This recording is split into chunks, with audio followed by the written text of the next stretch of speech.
Hello, hello, hello. Happy Friday. Happy Friday. Really excited to get started. We're going to give folks a few more minutes to hop in. Had a little bit of a technical difficulty with the invitation link today. I think YouTube had changed the link from our previous stream, so hopefully this works. We'll see if this actually does anything. And if not, if folks are trickling in, then if not, we'll just go ahead and get started. We'll talk about data connectors today.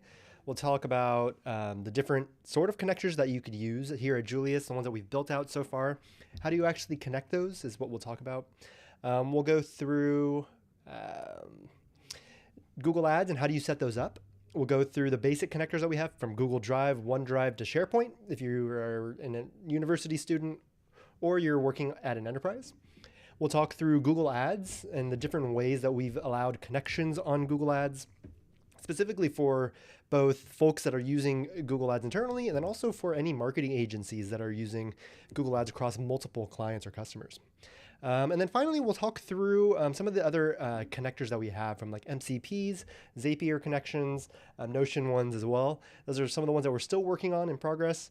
And then finally, we'll wrap up with the Postgres, BigQuery, and also Snowflake connectors too, and how they actually work. So today we'll go through setting up the connectors, what this actually looks like, and then actually using them in practice and how do you actually get data into Julius without needing to query for it yourself manually or download results manually too. So that's what we'll cover. Pretty chill webinar today for your Friday afternoon. So we'll record this for folks to also share. And I'll actually turn the music back on. I'm kind of digging the music today. So we'll do a music stream. I'll turn it down just a little bit though. And then we'll have this playing in the background. Let me just double check that the audio is okay. I think the music is going there. Microphone. And that's me. Perfect. So again, really excited to get started. Let's just dive right into it. Cool. So this is our connectors. And let's actually start out here with our Google Ads connector. Really, it's probably one of the more popular connectors that we've added outside of just Google Drive.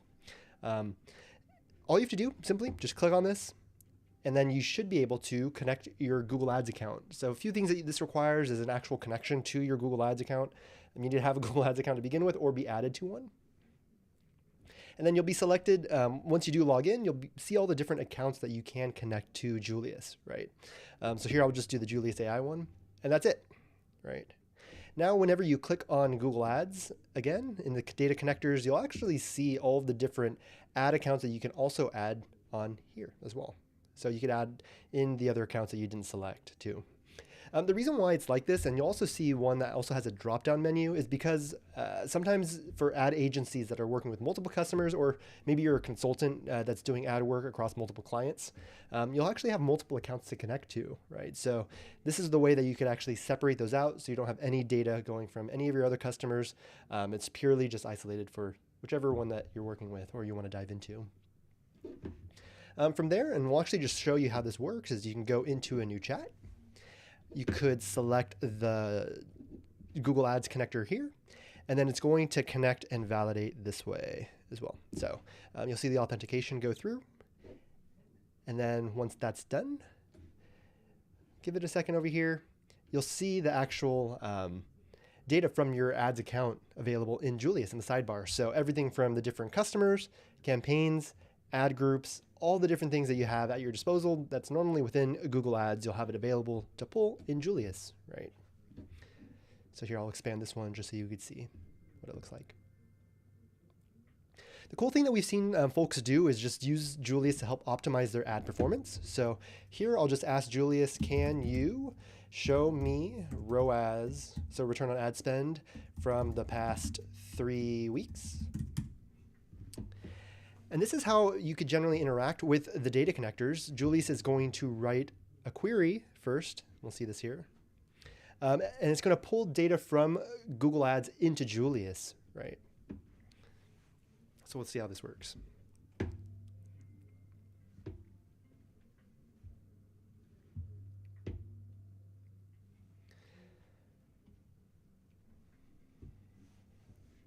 Cool. So here I'm going to expand this data frame down here, and then you can see Julius is starting to grab some of this data over time.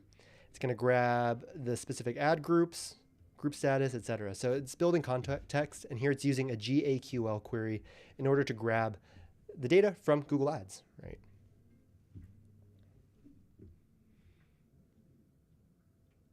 A few other notes here while it's running. The more you use it, you'll see this view learned information. This is something that we have throughout all of our data connectors, right? Normally when you have tables of data, it takes some knowledge, right, of those, way the data is organized, maybe the column names, maybe, what else? Any number of reasons, right? A lot of this stuff is context that you'll have or you have to give to Julius, but in general, you could actually do it. Julius will actually learn over time, the column names, the different tables that you have, and what's within the tables itself too. And that's what we call learned information. And that's something we'll touch on throughout the rest of today's webinar too.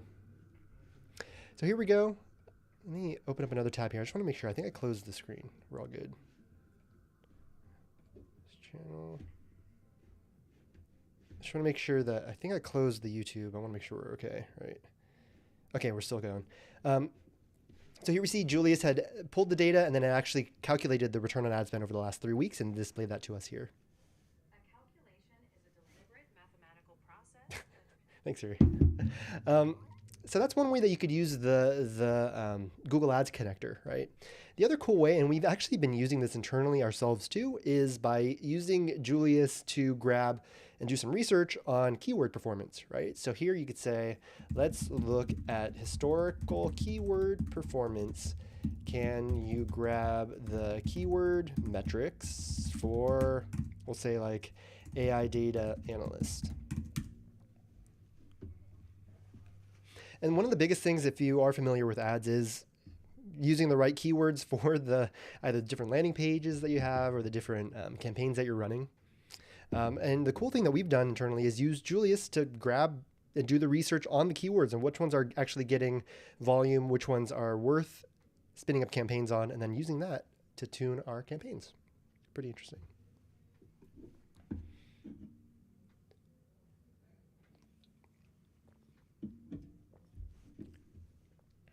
Cool. All of this is done currently inside of a notebook. Or no, inside of a thread, but you can also do it within notebooks if you are used to using notebooks. And we also have several notebooks in our templates here that are optimized for Google Ads too. So I would just definitely take a look over there if you're just getting started using data connectors or getting started using Julius.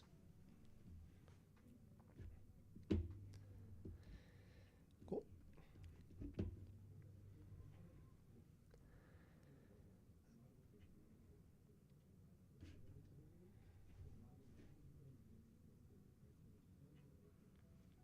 Taking a look here as well.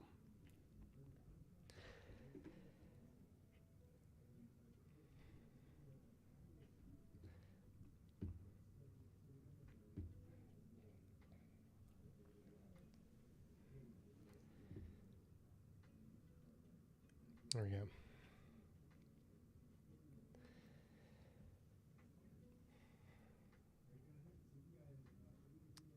We'll see if this is able to work. The one thing I could have done maybe is the keyword search itself.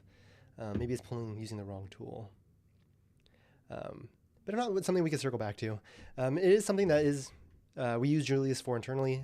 Is just optimizing for keyword performance. So you could actually use all of the different tools that you have within Google Ads and GA4 in order to get the keyword performance and also the volume too. So to identify if there's any new keywords that you should be breaking into. Give this 10 more seconds to run, and if not, then we'll move on to the next connector here. I think it just might be airing out. That's something I can follow up on afterwards.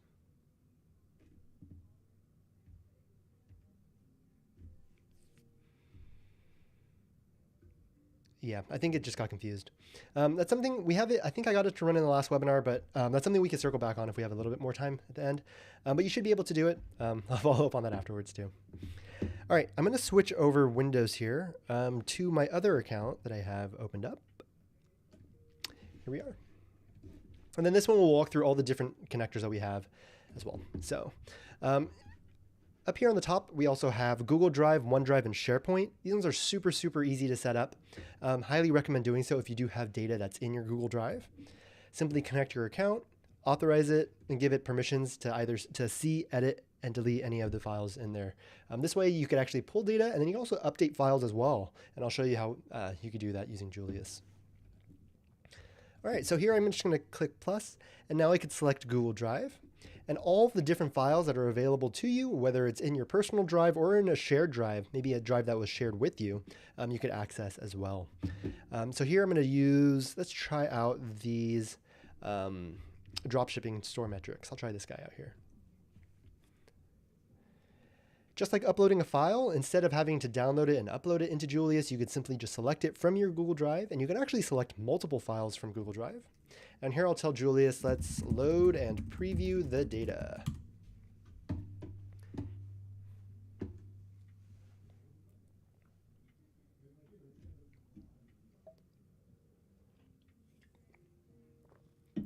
I'm going to open up the side panel here so we could actually see the data that's being loaded. And then what you'll be able to see is Julius taking the files from Google Drive into Julius itself. And again, it can be any type of file. It doesn't have to be just like an Excel file or a Google Sheet. And here we go. So here you can see the different rows and columns that we have that were just pulled in from there. The one really cool thing that I love about our Google Drive connector is once you connect it, it gives you this button here on any data frame that you have when you use Julius, right? That means that you could simply click this button to export to Google Sheets, and it'll do exactly that. Pretty straightforward. It'll actually export it to a Google Sheet that you could dive into. Why is that cool? Well, I think a lot of times when I was originally using Julius, I would constantly just download the file, open up a new Google Sheet, file, import, upload, and replace current sheet, and I would just upload the file. Why? It's just to fact check it and to just double check the work that Julius is doing, or to even just use and manipulate myself, maybe using formulas or using something else, in addition to the work that Julius is doing, right? Just doing this step alone is really helpful, reducing all of that work from needing to download and upload. Separately, what's really cool is you can make any edits to this, right? You could filter it, you could take out any specific rows, you could do whatever you want inside of this.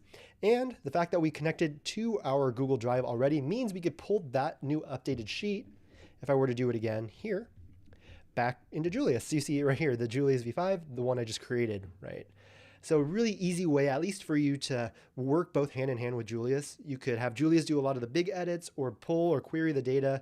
You could go into Google Sheets if you really do want to dive into it yourself, use some formulas, or even apply maybe like a template that you used before, make your manipulations yourself on there, and then re-upload it back into Julius, all without needing to just download and upload the files yourself.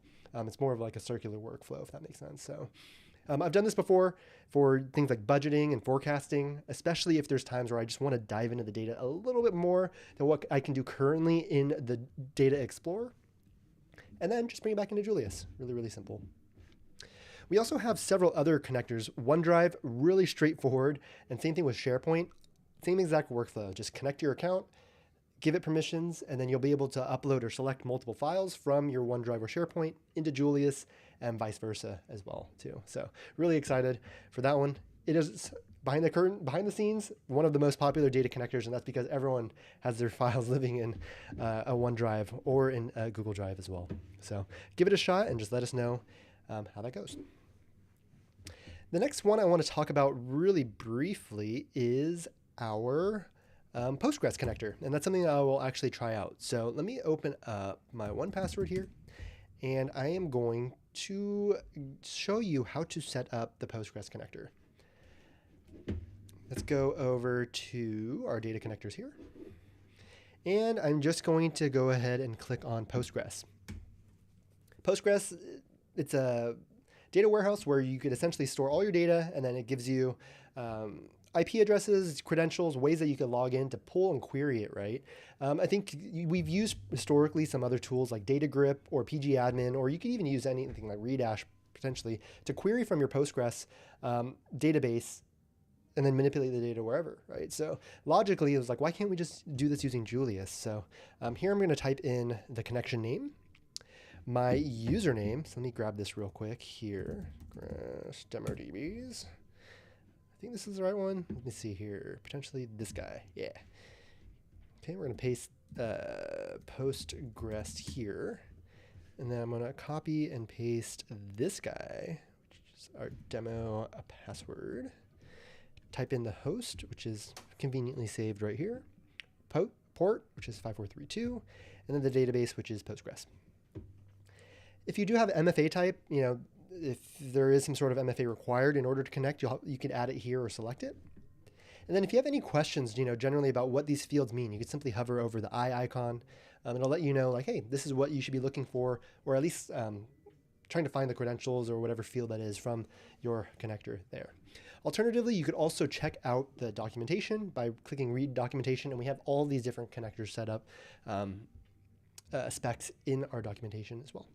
I'm going to click Add Connection, and then we'll give this a shot and see if this works. Postgres, probably our other most common used connector. If you're making apps using Lovable or using, what else is there? Like Replit, for example, you might be having your own Postgres database, or you might be using Supabase, very similar setups. Simply just need the specific IP address, username, and password, and then you can just connect to it. And here we go. We could see all the different tables and columns that we have that are available within this Postgres connector, right? Could be anywhere, and we accept data sources and tables of any size too. So you could have 0, 1, 2, 3 tables, or you could even have hundreds, right? We've had enterprise customers have several hundreds or even thousands of tables to use. I'm gonna click Try It Out here, and then we'll open this up inside of a thread for us to try.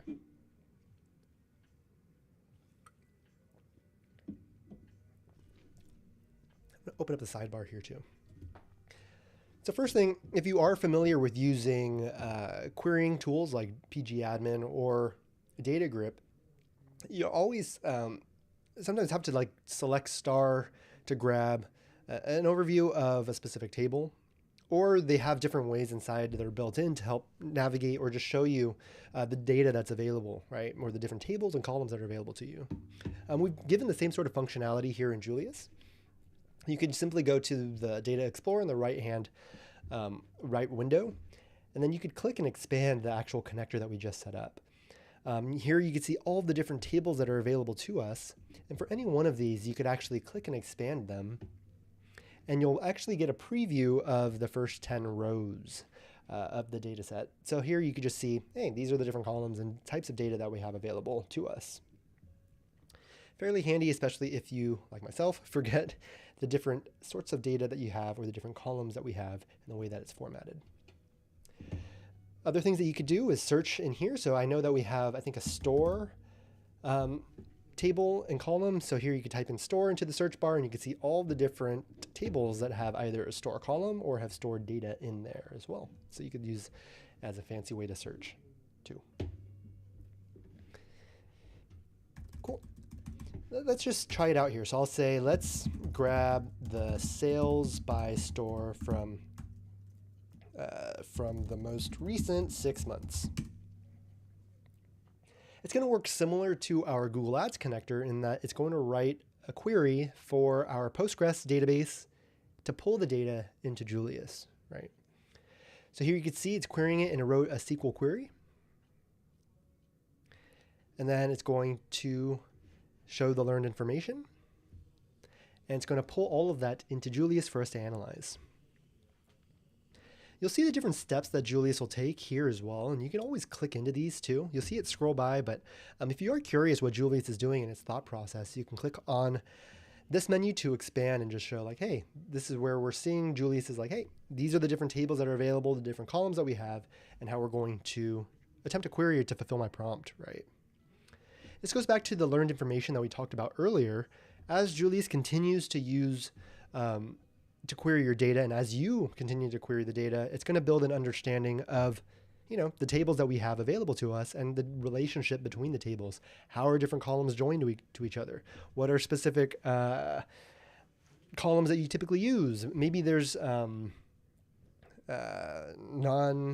what am I looking for? The counterintuitive, non-intuitive, unclear column names. It's not uncommon for you to have maybe a vague column name there too. So as Julius and you interact with the tables, it's going to build that understanding for it to use later. So that way it could reduce the amount of times it needs to query, and it also can query more accurately too going forward. Cool. So Julius is still working through this here, grabbing the relevant data as well.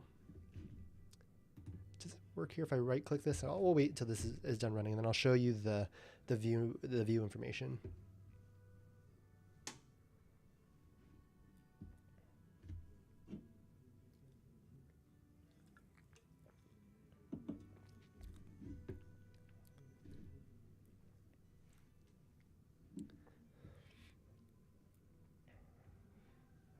I would say typically the first time you query using Julius on a brand new data connector, especially one like Postgres, it might take a little bit more queries just as Julius is finding its way, right? So here you can see it's doing some pretty broad queries in order to understand these tables as well. Okay, but that's the cool thing is, again, Julius will find its way. It doesn't require any knowledge of writing queries. That's helpful, but if it does run into errors or it's not able to get to the end result, it'll do it automatically. I'll turn this music down just a little bit here. All right, and then here you can see it's stringing things together.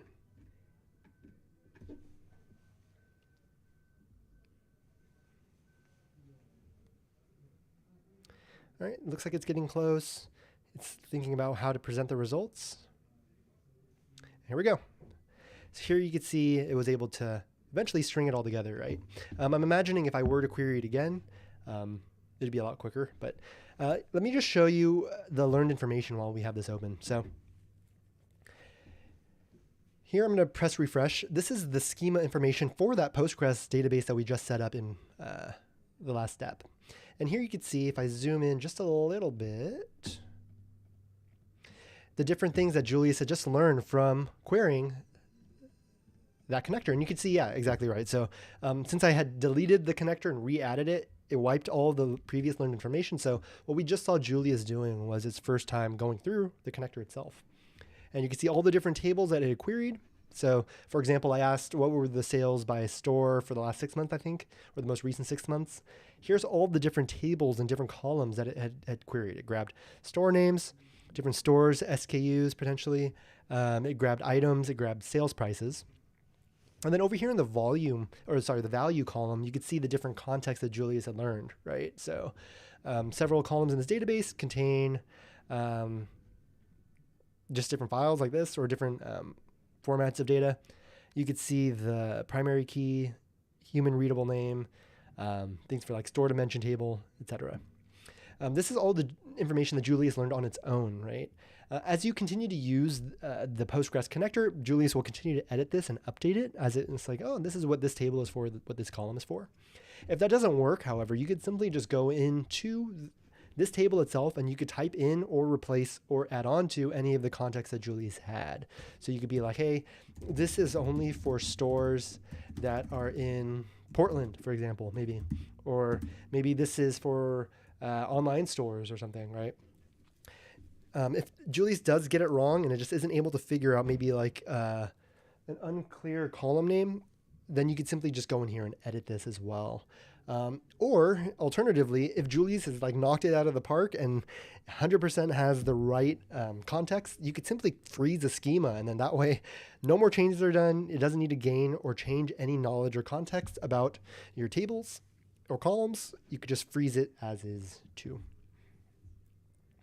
And that's that. And it's essentially how the learned information works. Julius will take all of this and use it whenever it's trying to query, so that way it'll query more accurately and faster. There's other ways that you could add in some sort of context. You could use custom instructions, and you can call out specific relationships between tables if it's not already in the learned information. You can talk about different formats of data within your table. You can do a whole bunch of things here within the custom instructions. And likewise, you can go back and edit the connector as well. the really cool thing, and this sort of segues into sort of the last piece of this webinar, is why? Existential question, why? Why use a data connector to begin with? Why would you want to use a data connector at all? Well, first, the obvious answer is so that way you don't have to pull data from your data source to upload it manually in Julius, right? So historically, if I were to, wanted to get some of my Postgres data from to use in Julius, I would have to use something like pgadmin or another tool to query PostgreSQL, download the results, upload them into Julius to analyze, essentially, right? So basically, we cut out 4 steps in the beginning. That's the really basic and easy answer. In reality, the best reason for using a data connector is so that way you have access to live data 24/7 without needing to pull it automatically, and it unlocks a whole plethora of different things that you can do with it, a whole bunch of interesting things that you can do with it. So let me just show you one of these ones here. I'm going to connect that Postgres connector to a notebook. And we'll say, grab me sales from the most recent week. It's a little phrased a little bit weird because this data specifically is pretty stagnant. It doesn't change. But if you were using a Postgres connector that had live data up until like this very minute, you could say, get me sales from the last week or get me sales from the last 24 hours, right? So here we go. It grabbed it like that, right? A sample of rows from the most recent week. And I put it into a table here and into text here as well. So imagine we had a query that said like, oh, we'll grab the sales from the most recent week, and we'll just say, hey, can you visualize it into a report that I can share with my boss?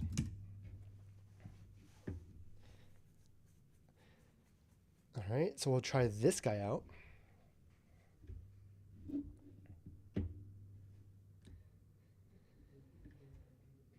Okay.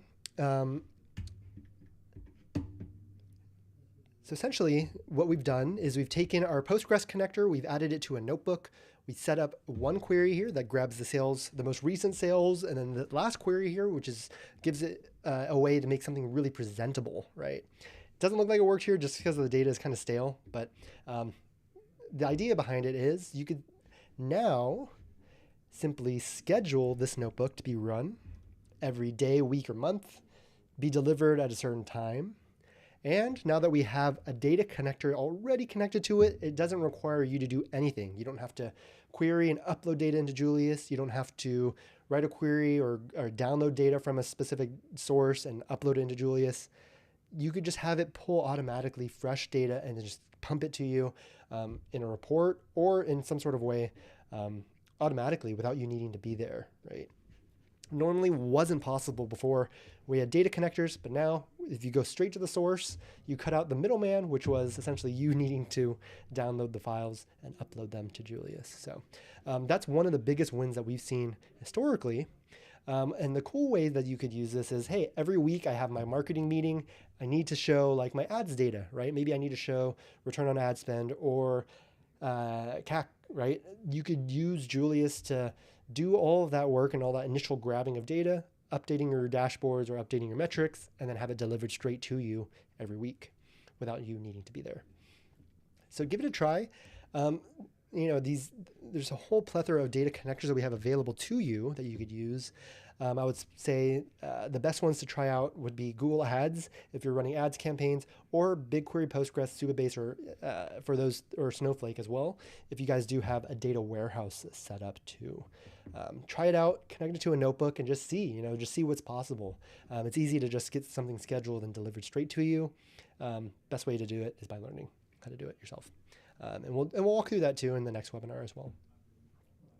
We have several other connectors here, MCPs, Model Context Protocol, and you could use these to connect to other vendors who have MCPs servers that are set up for you to connect with. So Intercom, for example, you could use it to analyze your conversation or issue data.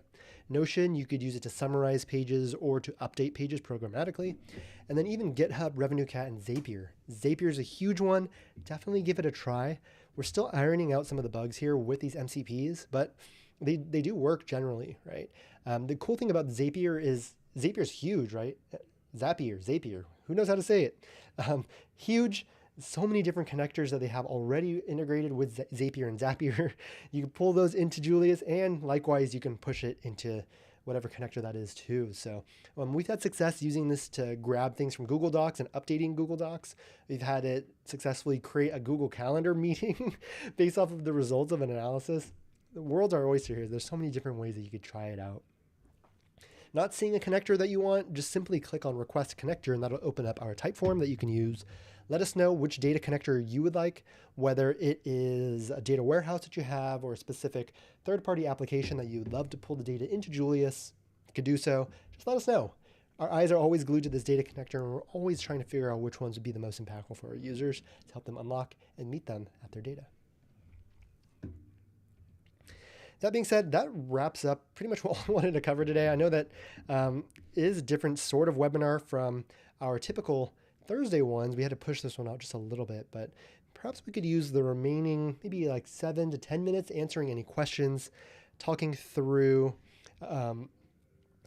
just what's going on, and any other comments or thoughts too as well. I'm going to take a look at the chat here for the first time this webinar. All right. Hello. Hey, Omen, how's it going? Hey, Arpit. Yeah, for sure. If this is your first time tuning in, welcome. Hello, my name is Tyler, Chief of Staff here at Julius.ai, coming to you live from our headquarters here in San Francisco. Julius AI is your AI data analyst. So any work that you do, whether it's in a Jupyter Notebook or any work that you do visualizing data or getting insights, historically you used to have to be somewhat technical. I had to learn SQL back in my days as an operator. I know a lot of folks here rely on data analyst teams out there. Our goal is to help you get access to those insights yourself without needing to learn those technical skills or being blocked by analyst team backlogs or being blocked by the ability to query stuff. So you could really think of Julius AI as your own data analyst. Simply write a query, or just say some sort of insight and connect your data, and then you'll get results back instantly. I'll give a brief overview here in the chat. Alternatively, you could check out some of our last webinars, and we'll also have an upcoming webinar. Next week where we go through the complete onboarding, but I'll just show you the overall flow if this is your first time seeing Julius, since we have some time. Here, I'm just going to upload a file. I am going to let's try out our marketing campaigns. And I'll say load and preview the data. We'll see what happens. What Julius will do is it will write some Python code, and it's going to execute it here in our environment, all without me needing to type a single thing besides load and preview the data, right? So yeah, historically, you would have needed to know how to write some Python. You would have probably needed to know how to write some SQL. You would have likely needed to know how to get access to that data, right? But now, here we see Julius was able to execute and do that all here. Other cool thing it can do is also visualize this data. So I'll just say, hey, visualize this data in an interesting way. Really high level overview. But Julius, you could use it for really in-depth analysis and also very complex or in-depth types of visualizations too. So any sort of chart that you can imagine, even things that are interactive or even things that are 3D, you can make those all using Julius because it has access to all the most recent or up-to-date Python libraries too. Cool. So here you go. So you can see the different ways that it was able to visualize all of these using those Python libraries. There. So yeah, that's the TLDR about Julius. It is your AI data analyst. You could simply just upload data or connect to data using a data connector. Tell it what you're curious about. It could be an open-ended question, or you could just simply use one of the different prompts we suggest here in the bottom, and then Julius will run the Python and execute it for you inside of your environment. Okay, I'll talk through some of these other comments I'm seeing. So, Mehdi, you're asking, is it possible to generate a marketing report and export it as a PDF? It's a really, really great question, right? Let's imagine the kind of convenient that I had the marketing campaigns data here. You can actually do that. You can click over here in the upper right-hand corner. We have generate an analysis report. This was from a lot of feedback from enterprise users and from folks that are on marketing teams or just reporting to their leadership that, hey, they love the work that Julius is doing and all the different visualizations that it makes. The only thing is you don't really want to show all of that Python code to maybe your COO or to your CMO, right? Or to your leadership team, right? They really only just care about the insights and what you gathered from your analysis. So that's the generate analysis report. What that does is it takes all of the key insights, summaries, and any of those really good visualizations and takes away all of the other things like the prompt I used or the code that Julius had generated and creates a report that you could have here. So you see all those same visualizations that we just created. And then the cool thing is we've just recently added the ability to edit these. So you could even edit the markdown yourself. If you want to tidy up some of the key insights or you want to add in any additional business context before you share it, you can do so and save it. And then, yeah, you can just download it as a PDF too. Sneak preview, the really cool thing here is that we're planning on different ways that you could get this data sent your way, right? Right now this is pretty manual, but now that we have the ability to schedule notebooks, you can imagine, hey, maybe we could send this report to your email address, or maybe we could send it to, using the Zapier MCP to update a Google Doc, or maybe you could have it, sent in Slack somewhere. We're really just getting started with reports, but this is one of the ways that you could sort of do what you were asking for. Mark's asking or saying, absolutely love the Snowflake connector. It's amazingly useful for our team. Nice. I manage 16 Snowflake accounts, so this is a container. Will performance improve over time? 100%. 100%. I think our Snowflake connector is actually still in beta. We haven't actually publicly announced it or made any releases yet. But we're always working with this. We're actually working with the Snowflake team too. And we have partners there at Snowflake for ways that we could help optimize it, both on the Snowflake side, because a lot of it runs on their infrastructure, but also on the Julius side to make sure that, hey, you're not, writing, sort of like using the learned information, like the queries should improve over time, but how do you actually make that better? So that's something that our team is definitely focused on here. But more to come. But yeah, the Snowflake one is, we were just in our meeting today and behind the scenes, it's actually our second most used connector consistently. And I think that goes to say a lot of folks have data stored away in Snowflake, frequently want to query it. So it's not too surprising that it's probably the most commonly used connector as well. But as always, the team is always focusing on ways that we can improve either the performance or the reliability of either the results or your connections to the connectors too. Awesome.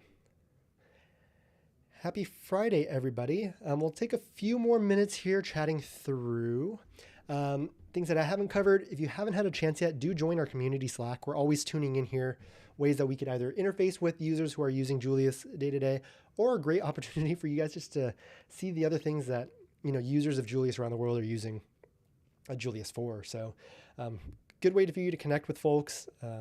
We only spun that up maybe last month, and there's already several hundred folks in there. But that's one good way for you to just hear the latest and greatest that's going on with the Julius community. Likewise, the other cool things that we have cooking are our documentation. Do check this out. Always updating this with the latest and greatest. This is actually 3 times larger than when I first gave our first webinar. So we're always updating the information as we're building out some of the tools and the different things that we're working on here at Julius as well, too. Finally, if you have any other questions, you could reach out to team@julius.ai. We do these webinars twice a week. So next week we have an onboarding webinar, and we'll likely do a notebooks webinar every Tuesday and Thursday as well. Also, for a non-technical person, how do you make sure the SQL queries are correct? That's a great question, right? First, you typically don't have to do this yourself, right? Even if you didn't know how to write SQL, for example, if Julius, well, first there's 2 parts to it. First is for the actual executability of the SQL, right? So you don't have to worry about things like errors, because if Julius runs into an error with the SQL it wrote, or maybe something comes up with the SQL that doesn't let it execute, Julius will automatically try to go through and try to fix it, right? Until it's able to fulfill your prompt, right? I think very rarely will I actually have something go wrong with the SQL because of something that Julius had written, right? The second part to that question is the accuracy, and I think that's slightly different from the first. If you're concerned about the accuracy of the SQL, that will generally improve as Julius continues to use your connector, or as you connect, or as you correct it, right? So what do I mean by that? Well, as Julius, we use Julius internally. So we have our own database that we connect to, and we also have our own general understanding of either the structure of the data or the numbers, right? So that means more or less we'll know when something is either completely off with what Julius is saying, because we know internally, like, hey, we don't have like 10 trillion subscribers. So if Julius says like, hey, we have 10 trillion subscribers, we know that something probably is off with the query. If something like that happens, and it could be either because the learned information that I was talking about earlier is incorrect, or maybe just something is off with a SQL. Two different ways that I've seen folks fix this is first tell Julius, hey, that number's off, double check your work. I do this on occasion when I see that something's just completely off. Separately, double check these data connectors here on the right side, or the data explorer on the right side. Oftentimes when you see a visualization that's just completely wacky, or the numbers are just off, chances are Julius is using the wrong data frame, right? And that's because it's naming these data frames as it's creating them over time. Data frame, again, sorry, just take a step back. Data frame is a fancy name for a table, right? So as Julius is doing calculations like this, or is querying some of the data, it's going to create some of these names of data frames. Oftentimes when I run into issues where Julius is using either the wrong data, or the months seem off, or the years seem off, or the numbers are just completely wacky, times are it used the wrong data frame. So just double check that also on the right-hand side. One time I was querying, and then I saw Julius, I wanted to get like the most recent last quarter of data, and it used the wrong year. It used like the year 2024 instead of 2025, right? And that was because I had a 2024 data frame here, and it was just using the wrong one. I corrected it, and then it got it right. Likewise, sometimes I've seen things where the budget, this row is just completely formatted incorrectly, and that's, again, because 99% of the time it's because Julius used the wrong data frame. The other thing that you could do also is just copy the query itself. So anytime Julius is writing Python or SQL, you could actually just copy it. And you could just put it, if you have another LLM tool that you use. We already use GPT-5 here, but if you use things like Anthropic, or you want to use something like Grok, or what else, Gemini, you could also paste it into there and just have it fact check it too. And you could have it edit as well. If you just want to have, pin another LLM against each other to sort of fact check each other. I've seen that work too for fact checking. But 99% of the time, most of the errors that come up are because it's just referencing the wrong data frame there. So that's something I would say. Cool. And then finally, ARP is saying, will it work with high-speed financial data to build quantitative models, regression, and time series? One's asking as a quant. Yeah, it can. So the way that I explain this is like Julius is your AI data analyst, just like other like ML analysts out there. They'll all use Python, and they'll all use these Python libraries to build Jupyter notebooks, right? There's nothing stopping Julius from doing that itself. If I actually go to our notebook templates here and I look up, let's see if this is available still. If I look up regression, let's see, I made one of these ones. Let's see, maybe if I try logistic, or maybe I try KN, nearest neighbors. We'll just use one of these guys here. We'll just try logistic or regression. You'll see some of the different notebooks that we've put together. And even just using this one simple prompt, yeah, you could have Julius do this, right? What I was going to try to show you was I am non-technical myself. I don't know anything about quant or anything about ML. And I was able to create a synthetic data set, use it to train a multiple linear regression and also a multiple logistic regression model, use it, split the data, have a test split data. This is all just from me using Julius. Test split data, and then having it run evaluation and test samples on it too. That's all from me. I used to not, I'm an operations background. I don't know anything about machine learning. Able to do it all in Julius, right? So again, Julius has access to all the different Python libraries that a normal ML engineer would have at their disposal, and has the different processing power too in order to run it. Whether or not you're able to do it actually in real time or work with high speed, it depends, right? So I would say definitely try to connect it to the data source. I would say that's the most reliable way that you can do it. That way it has access to the most up-to-date data. and can query, so that way if there's like a really large data set, you're not bottlenecked by any file sizes too. But it is possible. Give it a try. If this is your first time tuning in, definitely do tune into our Tuesday webinar.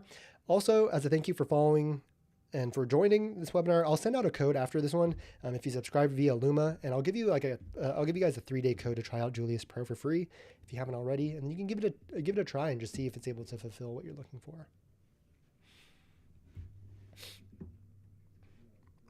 Awesome.